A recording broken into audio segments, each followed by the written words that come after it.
Logun. Mite sot një vlerësim nga Mallësia e Madhe, që ne besojmë që ndihesh I vlerësuar. Normal është njëri shumë e veçantë për mua.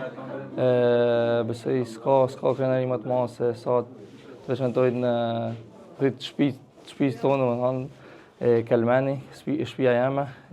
Jam shumë krenar që jam malësor. Faleminderit kryetarin I bashkisë, gjithë deputetët që kanë ardhur sot, gjithë ju pjesëmarrësit që jeni këtu me vlerësu, me respektu. Një vlerësim, një moment delikat besoj, jep motivim më për ndeshjen. Po, normal. Mësoj se tash nuk mund të shkojnë në Poloni të humi, vetëm fitore ka në Poloni, mas kësaj dite të bukur. Po. Si e prisni ndeshjen me Poloni? Do të jetë një ndeshje shumë e rëndësishme, një ndeshje e vështirë shumë, e dim kundërshtarin është një kundërshtar shumë I fortë, kena luajt me Polin, hera e fundit që kena luajt kemi mujt në Tiranë. Besoj do të ndodhi dhe e njëjta gjë edhe në Poloni dhe do të vazhdojmë rrugtimin për në botënor. Faleminderit.